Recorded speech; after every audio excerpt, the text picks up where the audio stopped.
Charles Martin was born with his eyes pointed up. As a young boy, he did not care about the dirt on the ground or the toys that other children played with. He only cared about the sky. He would lie on the grass for hours in the backyard of his family home.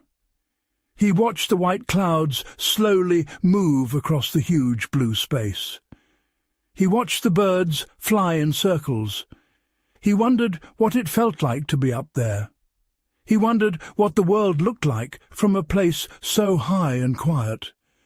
He felt like he belonged in the air, not on the ground. The ground was heavy and dirty. The sky was clean and free. He got his first chance to fly when he was a young man. It was just after the Great War in Europe. There were many old airplanes sitting around, and many men who knew how to fly them. Charles met a man who owned a small plane with 2 sets of wings. The man took Charles up for a ride. The moment the wheels left the grass, Charles knew his life would never be the same. The wind hit his face. The loud noise of the engine filled his ears. But inside his mind, everything was perfectly quiet. He looked down and saw the houses and trees getting smaller. They looked like little wooden toys. He decided right then that he would spend the rest of his life in the sky. Charles learned to fly quickly. He was a natural pilot. He understood how the wind pushed against the canvas wings. He understood how to listen to the engine and know if it was running well or if it was struggling. Soon he bought his own plane. It was a simple machine made of wood, wire, and strong cloth. He painted it bright red so everyone on the ground could see him. Charles became what people called a barnstormer. He travelled from one small town to another. He flew over farms and fields. When he found a nice flat piece of land near a town, he would land his plane. People would come running out of their houses to see him. In those days, an airplane was a magical thing to most people. They had never seen anything like it up close. Charles would put on a show for the people in the town. He would charge them a little bit of money to watch. He would take his plane up and do loops in the air. He would fly upside down. He would spin the plane toward the ground and pull up at the very last second. The people would gasp and cheer loudly. Sometimes he would take brave people up for a ride for a few extra dollars. He made a good living this way. He loved the smiles on the faces of the children when he landed. He loved the smell of the hot oil from the engine. He loved the feel of the leather helmet on his head and the heavy goggles over his eyes. For a few years he was completely happy. But as time passed, the shows started to feel empty to him. He was doing the same tricks over and over again. The crowds were still amazed, but Charles was bored. He realized that he was just dancing in the shallow part of a huge ocean. He was flying close to the ground, showing off for people. But the sky went up so much higher. He started to look away from the ground and stare up into the deep blue above him. He wanted to know how high a man could go. He wanted to touch the top of the sky. No one had ever gone up as far as Charles wanted to go. Other pilots told him it was foolish. They said the air up there was too thin to breathe. They said the cold would freeze his blood. They said the engine would stop working because there would not be enough air to mix with the fuel. Charles did not care about the warnings. By the time the year 1929 arrived, he was completely focused on his new goal. He stopped travelling from town to town. He stopped doing tricks for crowds. He took all the money he had saved from his flying shows and rented a large wooden barn near a quiet, empty field. He brought his plane inside and closed the heavy doors. He was going to change his plane. He was going to turn it into a machine that could climb higher than any machine had ever climbed before. The work took many months. Charles worked alone from early in the morning until late at night. He only stopped to eat simple meals and sleep for a few hours. First, he took the plane apart. He looked at every piece of wood and every piece of metal. He made the body of the plane lighter. He built new wings that were much longer. The longer wings would help the plane grab onto the thin air high up in the sky. He covered the wings with new cloth and painted them with a special liquid to make them tight and smooth. He spent weeks just on the wings, making sure they were perfect. The hardest part was the engine. Charles knew a normal engine would choke and die high in the sky. He bought a powerful new motor and spent a lot of time changing it. He added a special air pump. This pump would catch the thin air and squeeze it tightly before pushing it into the engine. This way, the fire inside the engine would have enough air to keep burning, even when the air outside was almost gone. He also wrapped the fuel pipes in thick cloth and rubber so the cold would not freeze the gas. He put a larger wooden propeller on the front of the plane. The new propeller had blades that were shaped differently, designed to pull through the thin, empty heights. Charles also had to think about his own body. He knew he could not survive the terrible cold and the lack of air without help. He went to a shop that made clothes for men who climbed high, snowy mountains. He bought a suit made of thick leather and lined with heavy sheep wool. He bought boots that were so thick he could barely walk in them. He bought gloves that went all the way up his arms. For his breathing, he found heavy metal bottles that were used in hospitals. He filled them with pure air. He attached a long rubber hose to the bottles. At the end of the hose was a rubber mask that would fit tightly over his nose and mouth. He built a strong wooden rack inside the plane to hold the heavy bottles. When the plane was finally finished, it looked strange. It did not look like the fun, bright planes of the barnstorming days. It looked serious. It looked like a machine built for a single, dangerous purpose. The wings were incredibly long. The engine looked huge on the front. Charles painted the whole plane a dull silver colour. He did not want to stand out to the people on the ground any more. He only wanted to blend in with the sky. The night before the flight, Charles could not sleep. He lay on a small bed in the corner of the barn. He listened to the wind blowing outside. He thought about the sky. He felt a mix of fear and deep excitement. He was about to do something no one had ever done. He was going to push a flying machine to the absolute limit. He wondered if he would see stars in the middle of the day.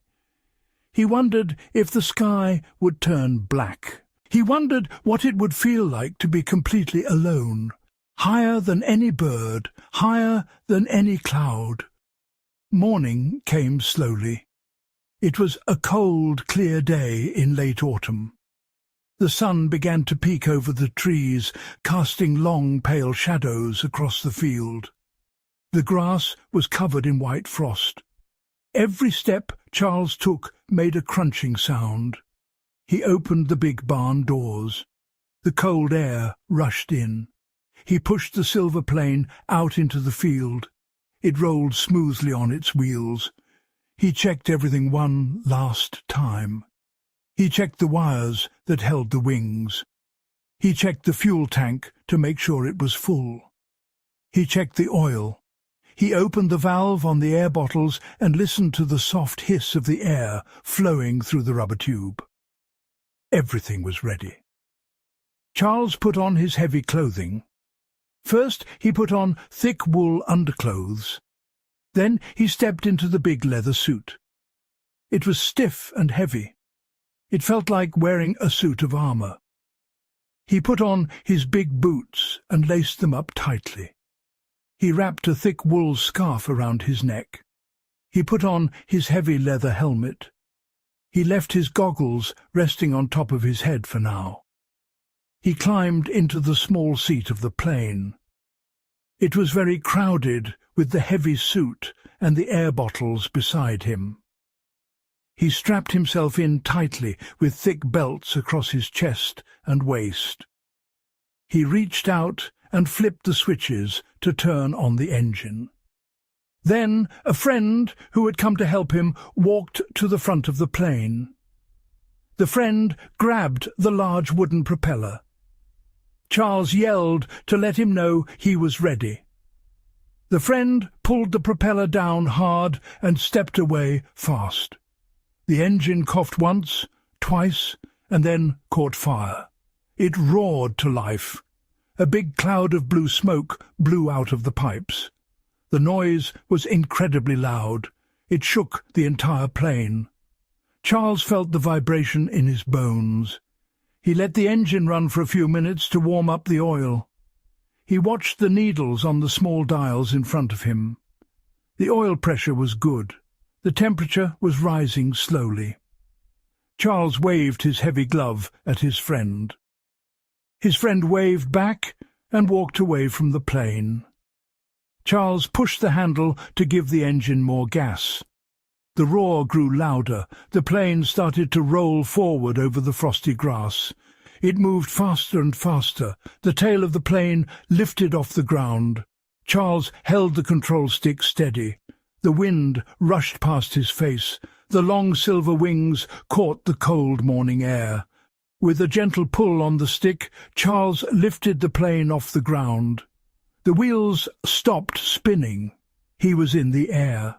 He did not fly in circles to show off. He just pointed the nose of the plane up and started to climb. He climbed in a large, slow spiral.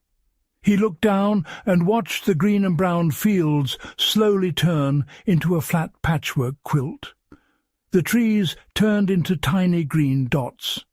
The roads looked like thin grey threads. The farmhouses were just specks of white. He was moving away from the world of men. He was moving into his own world. The first few thousand feet were easy. Charles had been this high many times before. The air was smooth. The engine was singing a loud, strong song. He felt comfortable and happy. The sun was shining brightly, reflecting off the silver wings. He kept pulling the stick back gently, pointing the nose higher. The dial in front of him, the altimeter, showed him how high he was. 5,000 feet, 8,000 feet, 10,000 feet. As he passed 10,000 feet, he began to feel the cold. The air up here was much colder than the frosty morning on the ground. He pulled his heavy goggles down over his eyes to protect them from the freezing wind. He made sure his thick scarf was tight around his face. He could feel the cold trying to push its way through his heavy leather suit. It was a sharp, biting cold, but he was ready for it. He wiggled his fingers inside his big gloves to keep the blood moving. 12,000 feet. 15,000 feet. The world below began to look fuzzy. A thin layer of white clouds was forming below him. It looked like a soft floor of cotton. He was flying above the weather. Up here there was no dust, no smoke, no birds. There was only the blue sky and the bright sun. It was incredibly beautiful. Charles felt a deep sense of peace. All the noise and trouble of the world on the ground were far away. He was alone in the quiet blue space. At 18,000 feet, Charles started to feel strange. His head felt light. He felt a little bit dizzy. His heart was beating faster than normal. He knew what this meant. The air was getting too thin. His body was not getting enough oxygen. If he did not do something, he would soon fall asleep and never wake up. The plane would just keep flying until it ran out of gas, and then it would fall. He reached down with a heavy, clumsy glove and picked up the rubber mask. He put it over his nose and mouth. He turned a small wheel on the metal bottle. He heard the hiss of the air. He took a deep breath. The pure air filled his lungs. Instantly, the dizziness went away. His mind became clear and sharp again. His heart slowed down. The heavy metal bottle was working perfectly. He breathed deeply and slowly. The rubber mask felt tight and uncomfortable on his cold face, but it was keeping him alive. He looked at the altimeter. 20,000 feet. He was higher than most mountains in the world. He was higher than any barnstormer had ever dreamed of flying. But he was not done. He wanted to go higher. He pushed the engine harder. The special air pump he had built was working well. He could hear it whining softly under the loud roar of the motor. It was sucking in the thin air and packing it tightly so the engine could breathe. The plane kept climbing. 25,000 feet, 30,000 feet. The climb was getting slower now. The air was so thin that the long wings had to work very hard to keep the heavy plane moving up. The wind rushing past the wires made a high screaming sound. The cold was becoming a serious problem. It was no longer just a sharp bite on his skin. It was a deep, heavy cold that felt like it was freezing the blood inside his veins. His fingers and toes were completely numb. He could not feel the wooden control stick in his hand. He just had to trust that he was holding it right. His breath froze as it left the rubber mask, creating little white flakes of ice on the leather collar of his coat. The oil in the engine was getting thick from the cold. The engine was sounding a little rough. It was complaining about the terrible conditions. 35,000 feet. Charles looked up. The sky was changing. It was no longer the bright, happy blue of the morning. It was turning into a very dark, rich blue. It almost looked purple. It was the colour of the ocean just before the sun goes down. The sun itself looked different. It was a burning white ball, but the sky around it was dark. Charles had read that if you go high enough, the sky turns black because there is no air to scatter the sunlight. He wondered if he was going to see the black sky today. 40,000 feet. The plane was struggling. It was shaking and vibrating. The nose was pointed up, but the plane was barely climbing. It felt like it was trying to swim through thick mud. The wind screaming through the wires was the only sound besides the rough, tired noise of the engine. Charles was completely alone. He looked down.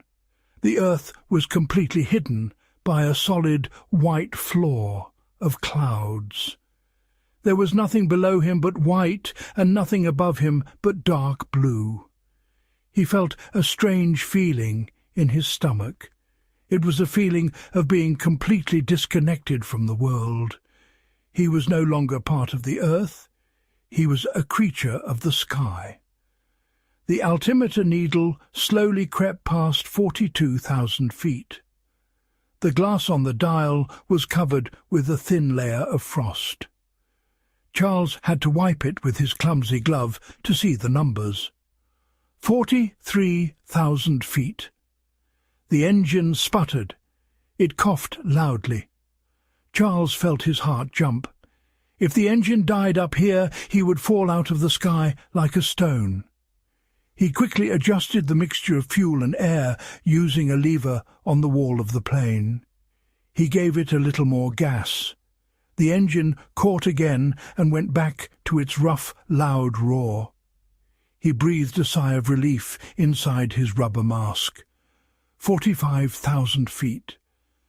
The altimeter needle reached the very end of the dial. It was not meant to measure anything higher than this. The needle pushed against the small metal pin at the end of the numbers and stopped. Charles had maxed out the instrument. He had no way to know exactly how high he was anymore, but he knew he was still climbing. Slowly, painfully, the plane was pulling itself higher into the dark purple sky. Then something strange happened. The air around the plane began to change. For the entire flight there had been a steady, fierce wind rushing past the open seat. The wind had pulled at his clothes and screamed in his ears. But now the wind began to die down. The screaming in the wires stopped. The violent shaking of the plane smoothed out. The air felt unnaturally still. It felt thick and heavy. Charles was very confused. He looked around. The sky above him looked a little different. It did not look deep and endless anymore. It looked dull. The rich purple colour was gone, replaced by a flat, even shade of blue. It looked completely smooth. There were no variations in the light. It was just a solid wall of blue colour. The engine sound changed too. It did not echo or roar into the empty space. It sounded muffled, like someone had put a thick blanket over it. The noise was flat and dead. Charles felt a sudden deep sense of worry. Something was very wrong. This was not what the sky was supposed to be like. It felt completely unnatural. It felt like he was flying inside a very large, quiet room, not outside in the open air. He tried to push the nose of the plane down. He felt a sudden urge to get out of this strange, still air. He wanted to go back down to the noisy, windy, bright sky he knew. But the controls felt stiff. The plane was not responding well. It just kept drifting up, carried by the speed it still had. Suddenly there was a loud, terrible noise. It was the sound of wood smashing against something incredibly hard. The entire plane jerked violently backward. Charles was thrown forward in his seat, saved only by the thick belts across his chest. His heavy helmet hit the edge of the instrument panel. His teeth clacked together. The breath was knocked out of him. The rubber mask slipped off his face. The loud roar of the engine was gone, replaced by a horrible grinding noise. Wood was tearing, metal was bending. Charles grabbed the control stick with all his strength and pulled it back, trying to stabilize the plane. His head was spinning from the sudden stop. He looked forward, trying to understand what he had hit. Had another plane somehow flown up this high? Had he hit a giant balloon? He looked past the engine. The large wooden propeller, which had been spinning perfectly just a second ago, was shattered. It was broken into jagged pieces. But that was not the most shocking thing. Charles looked up, past the broken propeller, past the nose of the plane. He looked at the sky directly above him. He was close enough to touch it. The sky was not a space. It was not air. It was a surface. It was a solid, flat, matte surface. It looked like a wall painted blue. It had no shine, no depth, no life. It was just a flat ceiling stretching out as far as he could see in every direction. Where the propeller had hit the blue ceiling, there was damage. But it was not a hole in the clouds. It was a dent in a solid object. As Charles stared in absolute shock, the blue surface began to crack. Thin, dark lines spread out from the point where the propeller had struck. The lines looked like cracks in a dry piece of clay, or cracks in a thick piece of ice. They spread quickly, shooting out in jagged paths across the fake blue sky. Small pieces of the blue paint, or whatever the material was, flaked off and fell downward, drifting past his face like large, strange snowflakes. Charles could not breathe. He forgot about the thin air. He forgot about the cold. He was frozen in total fear. His mind tried to make sense of what he was seeing, but it could not. His eyes were telling him something impossible. The sky was not real. The endless space above the earth was a lie. He had hit the top. He had hit the ceiling of the world. The cracks kept growing. They joined together, forming a spiderweb of broken lines across the blue ceiling. The dark lines were wide enough now to see through. Behind the broken blue surface there was no black space. There were no stars. There was only a dim grey light. Then the shadows appeared.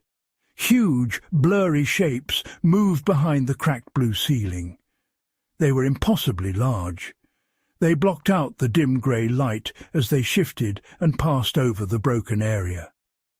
Charles could not see any details. He could only see that they were moving and that they were alive. And then he heard the sounds. Through the jagged cracks in the fake sky, a noise bled into the still cold air around Charles. It was not a noise from his engine. It was not a noise from the wind. It was voices. The voices were deafening.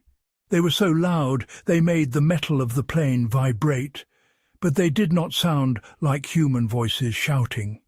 They sounded deep, slow, and completely calm. They echoed with a strange, hollow quality, as if they were speaking inside a massive cave. Charles pressed his thick gloves against the sides of his leather helmet, trying to block out the terrible sound. But the voices seemed to pass right through the leather, right through his skin, and directly into his mind. He could not understand most of the words. The sounds were thick and weird. They were like regular words, but bent and stretched out of shape.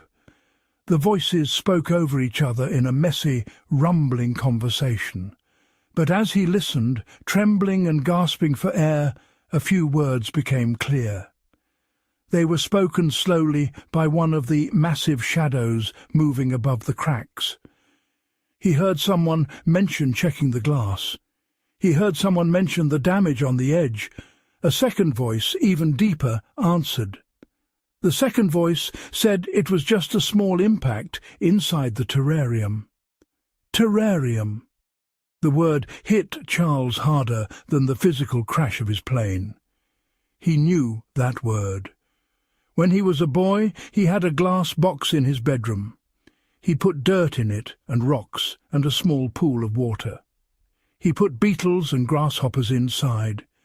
He put a lid on top so they could not get out. He called it his terrarium. He watched the bugs crawl around in the dirt. He watched them live their tiny lives, completely unaware that they were inside a glass box on a boy's desk in a house in a town. The absolute, horrific truth crashed down on his mind. The world was a box. The earth, the oceans, the mountains, the clouds. It was all just dirt and rocks in a container. The sky was a painted lid. The sun and the stars were just lights outside the glass. The human race, all their wars, all their loves, all their grand buildings and flying machines, were nothing. They were just bugs crawling around in a sealed box. Someone or something was watching them from the outside. The sadness and devastation were complete. It was not just fear anymore. It was a total destruction of his reality. Every thought he had ever had, every dream of exploring the endless sky, was a joke. There was no endless sky. There was only the lid of the box. Charles felt a coldness inside his chest that had nothing to do with the freezing air. It was the coldness of total loss. His mind simply broke under the weight of the truth. The human brain was not built to understand such complete smallness. He was a speck of dust inside a glass jar. He looked at his hands. They were resting loosely on his lap. He looked at the instrument panel. The glass on the dials was broken from the crash. The engine was completely silent now. The impact had destroyed the motor. The special air pump was dead. The wooden plane hung in the air for a moment, suspended in the strange, still zone just below the painted ceiling. Then gravity took hold. The nose of the heavy silver plane dropped. The shattered propeller pointed straight down toward the white floor of clouds miles below. The plane began to fall. At first, the fall was slow. The plane simply slipped backward and down, peeling away from the cracked blue ceiling. The huge, blurry shadows moving behind the cracks stayed where they were, shifting in the dim grey light. The booming, deep voices continued to murmur, discussing the damage to their glass box. They did not seem to care about the tiny metal machine that had caused the scratch. The plane gathered speed. The unnatural stillness of the high air was left behind. The fierce, cold wind returned, rushing up past the falling plane. The wind screamed in the wires again, but this time it was not a song of climbing. It was a scream of a heavy object falling toward the earth. Charles sat perfectly still in his seat. The rubber oxygen mask was hanging loosely by his side, swaying wildly in the rushing wind. His brain was starving for air, but he did not reach for the mask. He did not want it. He did not touch the control stick. He did not try to pull the plane out of its dive. If the engine was dead, a skilled pilot could sometimes glide a plane in large circles and land it safely in a field. Charles was a very skilled pilot. He knew how to glide. He knew how to fight for his life. But he had no fight left. There was no point. Why survive? Why go back down to the ground and walk around in the dirt? To live the rest of his life, knowing the terrible truth? To look at the blue sky and know it was just a painted lid? To look at the sun and know it was just a lamp on a desk in some giant room? He could not do it. The truth was too heavy. It had crushed his spirit completely. He let his hands rest by his sides. He slumped back against the heavy leather seat. He did not close his eyes. He kept them wide open, staring straight up past the tail of his falling plane. He watched the cracked blue ceiling get further and further away. The jagged dark lines looked like a small spiderweb now. The huge shadows were just smudges of grey. The deep voices faded away, replaced completely by the loud, roaring rush of the wind in his ears. The plane dropped through 30,000 feet, then 25,000. The speed was incredible. The wooden frame of the plane groaned and shook under the stress of the fall. Pieces of cloth tore away from the wings and fluttered off into the air. Charles felt a strange calmness wash over him.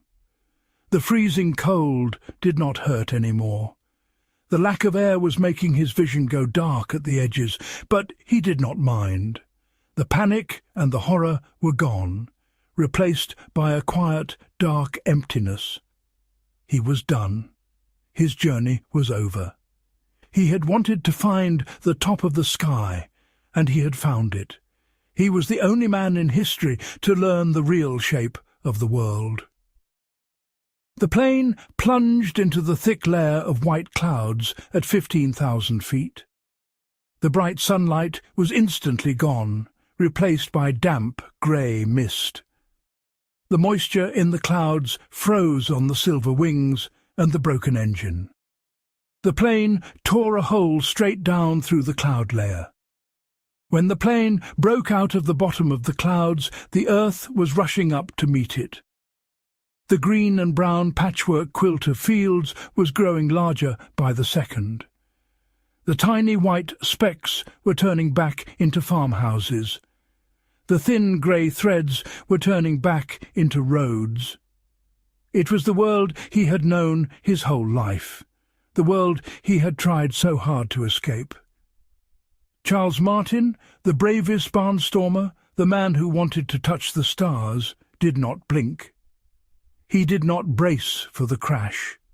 He just sat in his heavy leather suit, watching the painted blue ceiling in his memory, waiting to become a permanent part of the dirt at the bottom of the terrarium. The screaming wind swallowed his final breath, and then there was nothing at all.